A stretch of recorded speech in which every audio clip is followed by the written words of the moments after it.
빌립보서 2장 9절부터 12절까지 낭독하겠습니다. 빌립보서 2장 9절입니다. 이러므로 하나님이 그를 지극히 높여 모든 이름 위에 뛰어난 이름을 주사 하늘에 있는 자들과 땅에 있는 자들과 땅 아래에 있는 자들로 모든 무릎을 예수의 이름에 꿇게 하시고 모든 입으로 예수 그리스도를 주라 시인하여 하나님 아버지께 영광을 돌리게 하셨느니라. 그러므로 나의 사랑하는 자들아, 너희가 나 있을 때뿐 아니라 더욱 지금 나 없을 때에도 항상 복종하여 두렵고 떨림으로 너희 구원을 이루라.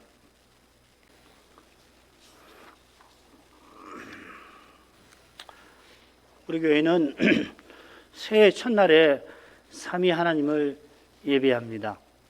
하나님을 가까이 하는 거기서 인생의 모든 날이 의미를 얻고 우리가 그리스도와 같아지는 그 목표를 향하여서 역사의 모든 날은 지나갑니다. 역사는 전진합니다. 그런 뜻에서 칼빈 선생이 제네바에서 매일 예배 드리려 한 줄 믿습니다. 매일 강 2편 혹은 저 강편에 각각의 한 교회에서 목사들이 번갈아 말씀을 전했고 주로 말씀을 전합니다. 주중에는 특별히 수요일에는 말씀도 전하지만은 이 시편 찬송과 기도를 특별히 드리는 예배가 한 번 더 있었다고 합니다. 물론 주일에는 우리처럼 오전과 오후에 예배가 있었습니다. 칼빈 선생이 제네바 교회가 매일 예배 드린 것은 구약 제사가 그리스도 안에서 성취되었다는 그의 깨달음과 딱 붙어 있습니다. 구약 제사의 본령이 하나님을 가까이 하는 거기에 있는데 마침내 그리스도께서 오셔서 하나님께 나아가는 새롭고 산 길이 되어 주신 것입니다. 그처럼 신약 신자는 누구든지 대제사장 그리스도 안에서 제사장들이 되었습니다. 마찬가지로 우리 신약 교회는 하나님과 그리스도를 모신 성전입니다. 하나님께서 그리스도로 말미암아 주님의 교회에 계시니 교회가 성신을 의지하여 아버지께 나아가는 것입니다. 장차 우리가 매 순간 그리스도로 말미암아 성신 안에서 아버지께로 매 순간 영원토록 다가갈 것입니다. 그것이 장차 우리의 일이며 동시에 우리의 안식이 될 것입니다. 다만 그날까지는 창조 규례가 유지되듯이 안식일에 교회가 신약교회도 모여 예배할 것입니다. 히브리서 4장 9절의 말씀이 바로 그것을 가리킨다고 믿습니다. 그런즉 안식할 때가 이 말을 살펴보면 안식일 지킴이 맞아요. 안식일 지킴이 하나님의 백성에게 남아있도다. 물론 신약의 안식일은 창조의 제7일이 아니라 십자가 지신 그리스도께서 부활하신 일요일, 주일입니다. 칼빈 선생도 기독교 강요와는 달리 십계명을 해설하는 강설에서는 이런 입장을 취합니다. 주님께서 장차 오셔서 시집가고 장가가는 일이 없어질 그때까지 남편 있는 자는 없는 자 같이 살라 사도가 권면한 것처럼 그날까지 주일에 교회로서 예배하고 평일에 각자 하나님을 소명으로 가까이 할 것입니다. 이를 위하여서 하나님의 본체이신 주님께서 종의 형체를 가져 우리와 하나가 되셨고 십자가에서 죽기까지 아버지께 복종하시며 우리를 섬기셨습니다.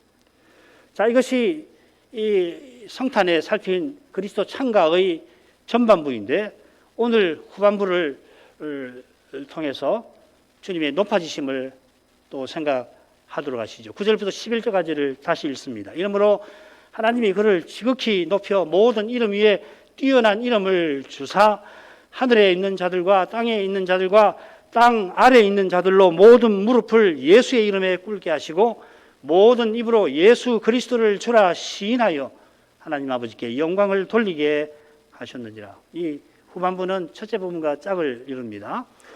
이 전반부의 핵심 내용이 세 개의 동사에 담겨 있다고 그랬죠.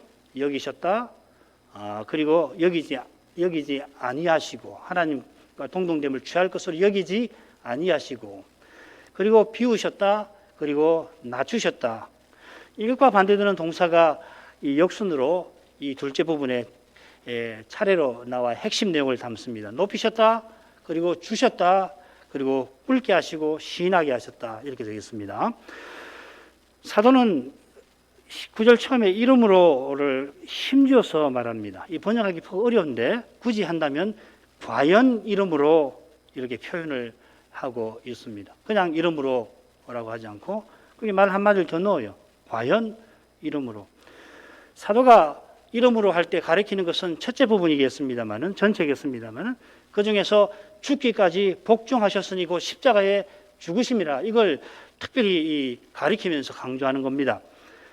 하나님의 본체이신 그리스도께서 종의 형체를 가지시고는 아버지께 죽기까지 복종하셨습니다. 예수께서 얼마나 복종하셨는가, 겟세마네 기도와 십자가상의 그 말씀 7번 하셨는데 4번째라고 하는 그 말씀이 잘 보여줄 것입니다. 주님께서 겟세마네에서 아바 아버지 하고 부르짖으시며 내 원대로 마옵시고 아버지의 뜻대로 하옵소서 하셨습니다. 주님께서 내 원대로 마옵소서 할 때 그 뜻이 다 무엇일까? 저로서는 다 헤아릴 수가 없습니다만 분명한 것은 잠시라도 아버지의 사랑에서 끊어지지 않으려 하신 것이 주님의 내 원인 줄 믿습니다. 어쩌면은 아마 이런 경험을 해보신 분은 그 심정을 조금 헤아릴 수 있을 것 같아요. 너무도 견딜 수 없는 고난을 겪으실 때에 그 잠시가 마치 영원처럼 느껴지신 그런 경험들 있으실 겁니다. 그런 분들은 주님의 심정을 조금 정말 먼지만큼이지만은 헤아릴 수 있을지 모르겠습니다. 장차 우리가 매 순간 아버지의 사랑 가운데 나아가면은 겟세마네에서 주님의 고난의 무게를 그때 비로소 제대로 느끼게 될 것 같습니다. 주님의 십자가를 말하지만은 주님의 고난의 무게를 전혀 느끼지 아니하는 그러한 일이 지금 이곳에서는 너무도 많습니다. 그래, 그걸 느껴보겠다고 어떤 사람들은 직접 십자가 형태를 끌고 가거나, 그리고 심지어 자기 손과 발에 못을 박는 분들도 없지는 않습니다만은, 그렇다고 아버지의 사랑에서 끊어지는 그 주님의 슬픔과 아픔을 그분들이 제대로 헤아렸을 거라고 믿지 않습니다. 오히려 그것이 주님의 슬픔을 가르지는 않았을까요? 연례 행사처럼 십자가 형태를 끌고 가는데 거기 그 바퀴를 하나 달는 건 또 뭔 짓입니까? 도리어 우리 인생이 주님의 심정을 결코 다 헤아리지 못한다는 이 분명한 사실을 깨닫고서 우리는 잠잠히 주님의 공여를 날마다 의지할 것입니다. 예수 믿을 때만 의지하는 거 아니에요. 날마다 주님의 심정을 좀 더 헤아리게 해주실 그날을 바라보며 과연 주님처럼 남을 나보다 참으로 낮게 여기게 될 그 순간을 향하여서 담담히 걸어갈 것입니다. 오늘도 이 권면을 내가 제대로 받들지 못하는구나. 날마다 그 길을 걸어가면서 나의 아버지 어찌하여 나를 버리셨나이까, 그 심정을 겸손히 헤아리려 할 것입니다.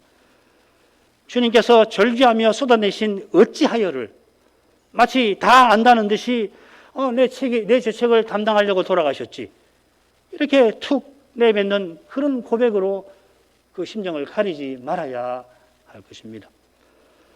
주님께서 죽기까지 순종하신 것은 우리가 받을 진노, 저주, 형벌을 친히 맛보신 것입니다.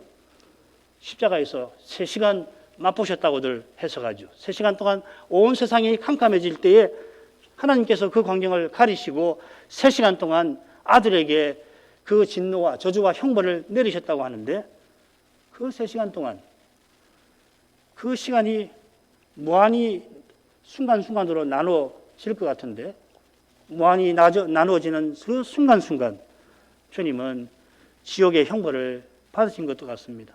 영원히 받으신 것 같아요. 사도가 과연 이름으로 할 만큼, 아니 그런 표현에 다 담지 못할 만큼 주님께서 십자가에서 복종하셨습니다. 그래서 하나님께서 그를 지극히 높이셨습니다. 이 지극히 높이신다는 말이 신약 성경에 여기만 나와요. 주님께서 죽기까지 자기를 낮추시니까 하나님께서 지극히 그분을 높이신 것입니다. 지극히, 사도가 이 지극히라는 말을 특별히 썼는데 얼마나 높이신 것입니까? 아래 나오는 내용에서 우리가 확인할 것입니다. 다만 하나님의 본체이신 주님께서 지극히 낮아지셨는데 지극히 높이실 때에 그분이 하나님으로 돌아가신 것이 하나님이신 상태, 사람이 아닌 상태로 돌아가신 것은 아닙니다. 이어지는 내용을 보면 그것 자체로는 하나님으로서 본래 지니신 영광에 덧보태는 거 아무것도 없는 것 같아요.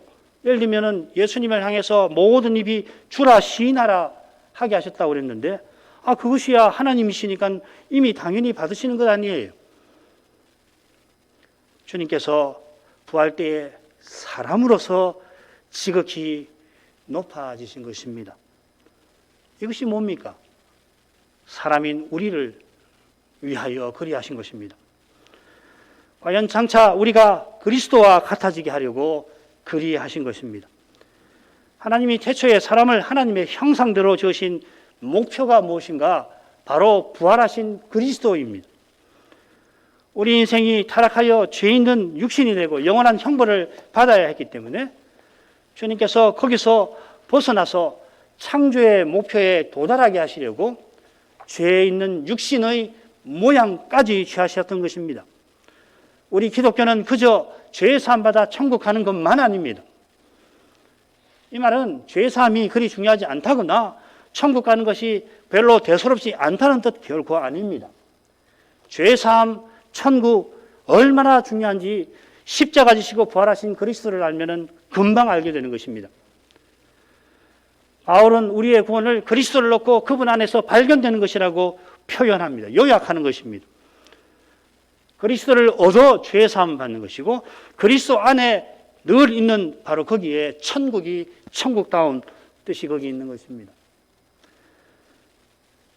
우리 종교를 기독교, 그리스도교라고 불러야 할 만큼 우리의 구원은 오직 그리스도, 전부 그리스도입니다. 그리스도께서 전부 안에 전부 되시는 것입니다. 사도는 에베소서 1장 끝에서 교회는 그의 몸이니 만물 안에서 만물을 충만케 하시는 자의 충만이라고 하였습니다. 무슨 말입니까? 그리스도께서 만물 안에서 만물을 충만케 하신다는 것은 전부 자기로 가득 채우신다 하는 내용이에요. 그리스도 없는 것이 하나도 없게 만든다. 온 세상이 그리스도로 가득하게 만들겠다 하시는 겁니다. 이 신비가 지금 여기서 그리스도의 몸에서 이루어지는데 특별히 새 사람들 안에서 우리가 새 사람으로 행하는 거기서 그리스도는 과연 전반의 전부이십니다. 골로새서 3장 11절이 그 말씀이죠. 거기서는 그리스도께서 만유 안에서 만유이시니라. 거기가 누구냐면 새 사람들이에요. 우리가 성신 충만하여서 새 사람으로 행할 때 거기는 그리스도가 전부가 되는 세계가 나타납니다. 지금 여기서도. 우리가 새 사람 되어서도 여전히 육신으로 행할 때 이 위대한 신비를 가리고 또 가리는 것입니다. 그렇지만 먹구름이 잔뜩 긴 하늘 아래 대낮에 세상이 캄캄한 밤처럼 보이지만은 그런데 그렇게 우리 눈에 보이는 것은 먹구름을 뚫고 들어온 빛 때문에 볼 수 있는 것처럼 교회가 세상처럼 보이는 그 사람은 하나님의 말씀에 빛을 본 사람입니다. 우리가 지금도 실로 험악한 세월을 사는데 좀 더 지나면은 정말 어떤 세상이 올지 모르겠습니다. 정말 온 교회가, 모든 교회가 적그리스도를 쫓아가는 그러한 세계가 닥칠 것입니다. 먹구름이죠. 온 세상이 그렇게 캄캄할 거예요. 그러나 말씀에 빛이 있어 그렇다. 그 빛을 보아서 보인다는 것을 꼭 기억하시기를 바랍니다. 그 빛이 비추는 거기 새 사람들 사이에는 만물을 충만케 하시는 자의 충만이 분명 드러납니다. 그리스도가 드러납니다. 바로 이것을 보는 것이 중요합니다. 장차 온 세상이 적그리스도를 쫓아갈 때 이것을 보는 이는 틀림없이 신속하게 얼마 있지 않아서 그리스도와 같아지는 부활에 이르게 될 것입니다. 부활에 이르게 될 뿐만 아니라 그 극심한 고난을 겪는 것이 부활에 이르게 하는 수단이 될 것입니다. 그리스도의 고난이 남아있기 때문에 남아있는 그것을 다 채워야 주님이 오시는 것입니다. 우리가 죄와 죽음의 현실을 정직하게 대면하고 고난받는 이것이 하루의 보람이고 생애의 소명이고 역사의 의미입니다. 그 역사는 우리가 그리스도와 같아지는 그 순간에 끝날 겁니다. 이후로 매 순간 우리의 소명은 정말 그리스도처럼 섬기며 사랑하는 것입니다. 진정으로 남을 나보다 낫게 여길 것입니다. 거기서 우리는 매 순간 기쁨을 맛보게 될 겁니다. 이것이 우리의 영광입니다. 불에 넘치는 영광이죠. 우리의 영광을 위하여서 주님이 낮아지셨을 뿐만 아니라 높아지셨는데 바로 거기에 우리 주님의 영광의 거룩하심, 신비하심이 있다 말씀을 드릴 수 있습니다. 사람의 제일 되는 목적은 하나님을 영화롭게 하는 것이라 우리가 늘 고백합니다. 개혁교회 교인으로서 서일문답 대일문답에 있는 것처럼. 그런데 이 고백 자체가 하나님이 우리의 영광을 위하시는 바로 그 사실 위에 서 있다 하는 것입니다. 사도가 이렇게 전합니다. 고린도전서 2장 7절입니다. 오직 비밀한 가운데 있는 하나님의 비밀을 말하는 것이니 곧 감추었던 것인데 하나님이 우리의 영광을 위하사 만세전에 미리 정하신 것이라. 있으나 마나한 없는 것보다도 못한 이 우리의 영광을 위하시는 바로 거기에 우리 하나님의 거룩한 영광이 있습니다. 힘없는 무지랭이 같은 우리가 하나님을 영화롭게 할 수 있도록 주님이 십자가 사람 되시고 십자가 지시고 부활하셨습니다. 이것은 삼위께서 각각 다른 위격을 자기보다 낮게 여기시는 그 진정한 사랑에서 나오는 겁니다. 이 사랑을 본받는 것이 우리의 영광이고 이보다 우리에게 영광스러운 일은 지금도 장차도 없을 것입니다. 이 안에 이것을 위해서 살아가는 것이에요. 주님께서 아버지의 뜻을 이루려고 자기를 비우셔서 아버지께서 주님에게 뛰어난 이름을 주십니다. 이 표현이 흥미로워요. 이 주셨다는 표현이. 왜 흥미로우냐면 로마서의 유명한 한 구절을 해서 확인할 수 있을 겁니다. 로마서 8장 32절입니다. 자기 아들을 아끼지 아니하고 우리 모든 사람을 위하여 내어주신 이가 성부지시죠. 어찌 그 아들과 함께 모든 것을 은사로 주지 아니하시겠느냐. 이 빌립보서에서 이름을 주셨다 한 그 표현을 여기서는 은사로 주셨다, 은혜로 베푸셨다라고 새깁니다. 이렇게 번역을 해야 합니다. 사실은 아버지께서 자기 아들을 아끼지 않고 내어주셨는데 이것은 그 아들을 우리에게 주시는 것입니다. 당연히 은사로, 은혜로 주시는 것이죠. 분에 넘치는 선물로 거저 주십니다. 우리가 아무리 노력해서 해도 얻지 못하는, 사실 노력하면 할수록 더욱 얻지 못할 수 있는 그런 선물 아니에요? 아들을 주셨으니 아들과 함께 모든 것을 주십니다. 그리스도를 얻게 하셨으면 모든 것을 이미 얻게 하신 것입니다. 자, 그런데 이 표현을 사도가 부활하신 그리스도에게 쓰고 있습니다. 주님께서 죽기까지 복종하셨으면 순종하신 대가로 상급으로 뛰어난 이름을 당연히 받으셔야 하지 않습니까? 아담이 만일 타락하지 않고 선악과 금령을 순종했다면 영원한 생명을 상급으로 받았겠습니다마는 그러나 그가 받은 영생 자체는 여전히 하나님의 선물에 속합니다. 그래서 행위 언약이라고 부르지 말고 생명 언약이라고 부르자 하는 분들도 많죠. 우리가 장차 아버지의 나라를 상속하는 그런 엄청난 상을 받게 될 텐데 우리 가운데 누가 제가 순종했으니 그 상 주십시오 요구할 사람이 있겠습니까? 주님께서는 아버지께 요구하실 만도 한데 아버지께 겸손히 받으셨습니다. 사람이 어떤 존재인가, 어떻게 사는가를 보여주신 것이겠죠. 새 아침에도 어김없이 우리가 온갖 선한 것을 누리는데 이 모든 것이 하나님의 사랑의 선물입니다. 너무도 당연한 말씀입니다만은 사랑의 선물로 받아 감사하는 길은 이처럼 겸손하신 그리스도께만 있습니다. 우리가 장차 들어갈 천국이 천국인 것은 바로 이 감사가 가득해서 그런 것입니다.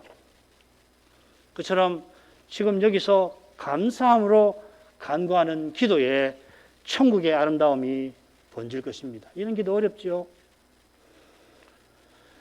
하나님께서 부활하신 그리스도에게 모든 이름 위에 뛰어난 이름을 주셨습니다. 성경에서 이름은 드러난 존재를 가리킵니다. 예를 들면 시편에서 여호와를 찬양하라 하는 표현도 있고 여호와의 이름을 찬양하라는 표현도 있죠. 실은 같은 거 아닙니까? 여호와의 이름을 찬양하라는 것은 여호와를 찬양하라는 건데 특별히 구원의 일을 행하신 거룩한 일을 행하신 여호와를 찬양하라 하는 뜻입니다. 구원의 일로 드러내신 여호와의 영광을 찬양하라 하는 것입니다. 자, 그런 용례에 비추어서 모든 이름 위에 뛰어난 이름을 주셨다 하는 것은 10절, 11절에 나오는 하늘에 있는 자, 땅에 있는 자, 땅 아래 있는 자, 곧 모든 존재보다 뛰어나게 하셨다 하는 것입니다. 마태복음 끝에서는 하늘과 땅의 모든 권세를 내게 주셨다 하셨습니다. 주님께서 세상에 내려오시려고 하나님의 본체시나 하나님과 동등됨을 취할 것으로 여기지 아니하셨습니다. 그래서 주님께서 하늘에 오르실 때 하나님께서 모든 무릎을 예수의 이름에 꿇게 하셨습니다. 부활하신 그리스도께서 하늘과 땅의 모든 권세를 받으셨으니 마땅히 땅과 하늘의 모든 존재가 그리스도께 복종해야 합니다. 자, 그런데 앞서 주님께서 모든 이름 위에 뛰어난 이름을 받으셨다고 했는데 여기서 예수의 이름에 꿇게 하신다 했습니다. 모든 무릎이 예수님께 복종해야 합니다. 예수는 자기 백성을 저희 죄에서 구원할 자라는 뜻입니다. 그렇다면 이 예수의 이름이라고 한 것은 주님이 십자가 지신 그 일을 가리킬 것입니다. 십자가 지신 예수께서 만물을 다스리십니다. 히브리서도 똑같은 관점에서 이 주님의 십자가와 통치를 이렇게 전합니다. 히브리서 2장 9절입니다. 오직 우리가 천사들보다 잠깐 동안 못하게 하심을 입은 자, 곧 죽음의 고난을 받으심으로 인하여 영광과 존귀로 관서신 높아지신 그리스도를 보니, 예수를 보니 이를 행하심은 하나님 은혜로 말미암아 모든 사람을 위하여 죽음을 맛보려 하십니다. 정말 이 구절은 해석하기가 무척 어렵습니다. 굉장히 한번 되게 돌아가셔서 곰곰 읽어보시면 이게 다 맞는 말이고 다 은혜로운 말이고 다 그렇구나 수긍하는 말인데 이게 뭔 말이지? 그럴 만한 구절입니다. 요지는 그러나 분명해요. 요지가 마지막 부분에 나옵니다. 예수께서 하나님 은혜로 말미암아 모든 사람을 위하여 죽음을 맛보려고 고난받으시고 부활하셨다 하는 것입니다. 제가 강설지 밑에 아람어 이 영어를 번역한 것인데 그게 이해하기 쉬우실 거예요. 예수께서 죽음을 맛보신 까닭에 음부의 권세가 이기지 못하는 교회를 세우신다 하는 말입니다. 음부의 권세가 이기지 못하는 교회가 세워지는 이 지금 오늘 올해도 이 음부의 권세가 이기지 못하는 교회가 세워지고 있는데 이 순간에도 지금 우리가 그러나 만물이 아직 저에게 복종한 것을 보지는 못합니다. 히브리서 2장 8절. 하나님께서 모든 무릎이 예수 이름에 꿇게 하셨습니다만은 그런데도 만물이 아직은 주님께 다 복종하는 건 아닙니다. 마귀와 세상과 육신이 주님께 대적합니다. 그래서 심지어 배도하는 일이 있습니다. 바로 이 배도의 문제를 다루려고 히브리서가 기록된 거 아닙니까? 그런 두려운 일이 교회에 또한 장차는 온 세상에 일어납니다마는 하나님께서 자기 아들들을 자기의 영광에 반드시 들어가게 하십니다. 그 증거가 뭔가? 히브리서 2장 10절에는 저희 구원의 주를 고난으로 말미암아 온전케 하신 것이다 하였습니다. 예수께서 죄로 말미암은 죽음을 맛보고 우리가 들어가야 할 영광에 먼저 들어가 계시고 게다가 그 영광으로 우리를 지금 이끌고 계십니다. 이게 히브리서 6장 19절 20절 말씀이에요. 아니 히브리서 전체의 주제입니다. 주님께서 이끄시는 방법이 신비하게도 주님처럼 고난받게 하시는 것입니다. 그리스도의 남은 고난에 참여하는 것입니다. 주님이 고난을 자꾸 채워가시는 거예요. 이 고난이 다 차면 오시는데 그걸 우리들어 채우도록 하시는 거예요. 그러니까 우리가 더 고난을 받으면 더 빨리 오신다고 말할 수 있겠죠. 그죠? 이 고난을 통하여 우리도 주님처럼 부활에 이르게 하십니다. 여기에 세례를 주신 거룩한 뜻이 있습니다. 그리스도께서 하나님과 동등됨을 취할 것으로 여기지 아니하셨는데 모든 입이 예수 그리스도를 주라 시인하게 하십니다. 예수님이 장차 세상에 오실 때, 심판장으로 오실 때 과연 모두가 주라 시인합니다. 그날에는 주님께서 알지 못하신다 하시는 많은 이들도 예수님을 향하여 주여 주여 합니다. 주께서 내 형제라 부르는 이들도 예수님을 주님이라 부를 것입니다. 그때 주께서 받으신 권세로 만민을 심판하실 것입니다. 하나님과 동등됨을 취할 것으로 여기지 않고 사람이 되셨는데 그분은 사람으로서 하나님처럼 만민을 천사도 심판하실 것입니다. 예, 우리를 위해서 그리 하시는 것입니다. 우리가 장차 주와 함께 천사도 판단할 것입니다. 고린전서 6장 3절 말씀이죠. 우리가 천사를 판단할 것을 너희가 알지 못하느냐. 우리가 그리스도와 함께 된 후사여서 그렇습니다. 장차 그리스도와 함께 아버지의 나라를 우리가 상속해서 함께 그리스도와 함께 다스릴 것입니다. 사도는 이 사실을 들어서 뭐라고 그러냐면 그러하거든 하물며 세상 일이라 했습니다. 이건 고린도 신자들이 세상 법정에 가서 송사하는 일을 책망하는 말씀이죠. 잘 아실 것입니다. 아무나 세상 법정에 앉아서 재판하는 것 아닙니다. 우리나라도 재판관 되려면 여간 힘들지 않습니다. 그만큼 세상 일 판단하는 것이 어려워서 재판관 되는 길도 어려운 것입니다. 자, 그런데 사도가 책망을 해요. 사도가 책망하는 것은 우리가 성신을 받아 그리스도를 알게 된 데에 있는 겁니다. 그리스도를 전하고 받는 데 있는 것입니다. 그리스도를 전하고 받는 거기에 주의 거룩한 영광이 드러나서 제가 숨기지 못하게 되는 데 있는 것입니다. 드러난 죄를 해결할 일과 해결할 힘이 우리가 믿고 의지하는 그리스도께 있어서 사도는 책망하는 것입니다. 이를 깨닫는 교회는 문제의 현실에서 겸손히 자기 일을 돌아보면서 성신을 의지하여 문제를 풀 길과 그 힘을 주 안에서 발견하는 것입니다. 고린도 교회가 사람을 자랑하는 까닭에 사람을 의지하고 만 것이죠. 그래서 세상 법정으로 가서 교인 간의 송사를 해결하려 했던 것입니다. 그걸 책망하는 거예요. 사람으로 행하지 말아라. 사람의 한계에 갇히지 말아라 하는 것입니다.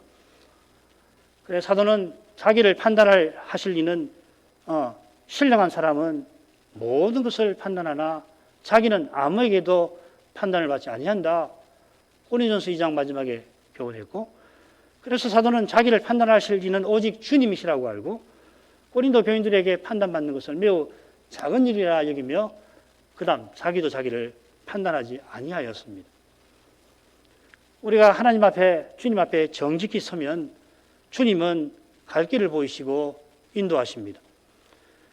장차 주님처럼 변화되어서 주님과 함께 다스릴 때까지 우리가 이처럼 주님을 의지하고 또 의지할 것입니다. 그리할 때 하나님 아버지께 영광을 돌리게 될 것입니다. 이 말은 아버지께서 독생자를 주신 뜻이 이루어진다 하는 것입니다. 그 뜻이 장차는 다 이루어져서 아버지의 영광이 찬란히 날 것입니다.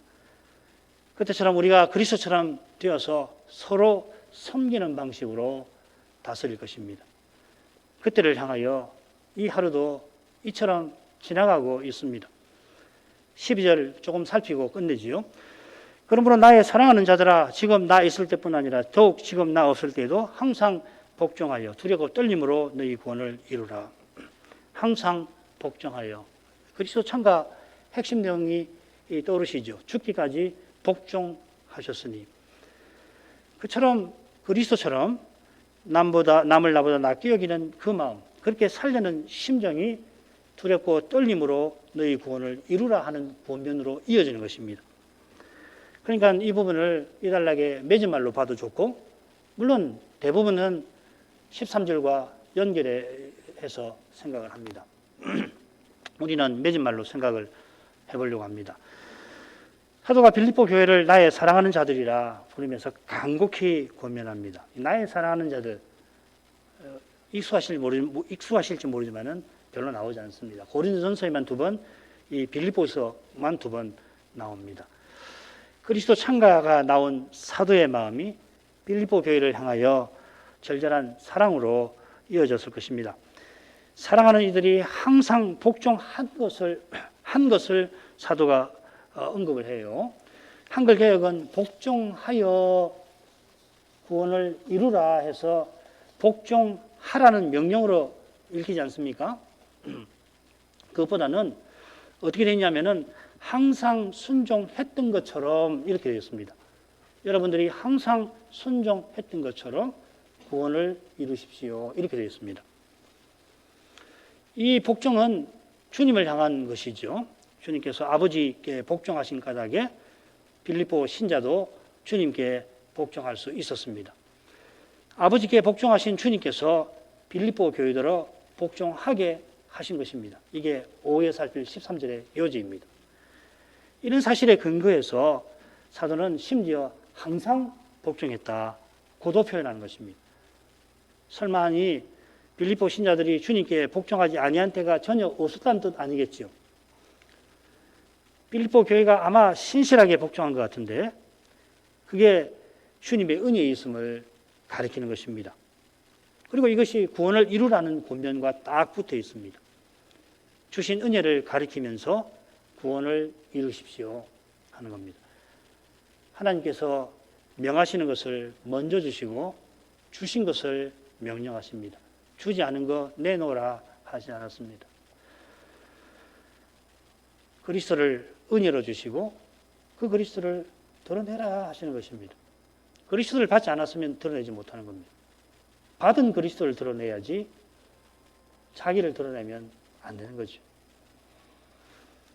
그러니까 주께서 명하신 것을 오직 은혜로 받습니다. 그리스도를 은혜로 받고 그리스도를 드러내는 것도 은혜로 하는 것입니다. 사도의 교훈과 권면은 그리스도를 주셨으니 그리스도로 행하라. 기독교입니다. 이 진리를 깨닫는 교회와 신자는 빌립보 교회처럼 주께 복종할 수 있고 그처럼 그 교회에 주신 주님의 사도의 권면을 받들 수 있습니다. 이를 위해서 이 새해가 이 아침이 우리에게 주어졌습니다. 나머지 부분은 오후에 이어서 강설하겠습니다. 기도하겠습니다. 거룩하신 아버지, 사도가 거룩한 그리스도를 찬송하면서 하나님께서 우리에게 주신 은혜가 얼마나 거룩한지를 일깨워 주어서 하나님 앞에 감사를 드립니다. 하나님께서 죽기까지 복종하신 그리스도를 지극히 높이셨는데 이 역시도 우리를 위함인 줄 압니다. 창세전에 영원한 가운데에서 하나님께서 우리의 영광을 위하여 하나님의 비밀 곧 그리스도를 세우셨습니다. 우리가 그리스도를 말미암아 하나님의 영광을 위할 수 있게 하려고 하나님께서 이처럼 우리를 귀히 여겨 주십니다. 이 거룩한 사랑을 이 한 해에 늘 깨닫게 해 주옵소서. 특별히 그리스도께서 우리를 위해서 얼마나 낮아지셨는지 도저히 다 헤아리지 못하는 바로 이 사실을 함께 늘 깨닫게 되어서 더욱 겸손히 주의 앞에 행할 수 있게 하옵소서. 하나님은 겸손한 교회와 신자를 가까이 한다 하셨습니다. 삼위 안에 그런 겸손이 신비하고 거룩하게 늘 있음을 알려주십니다. 이 신비와 거룩함을 깨닫는 교회마다 하나님을 향하여 감사와 찬송을 드리게 하실 것입니다. 이런 감사와 찬송이 이 한 해 저희에게서 끊이지 않게 하옵소서. 예수님 이름으로 기도합니다. 아멘.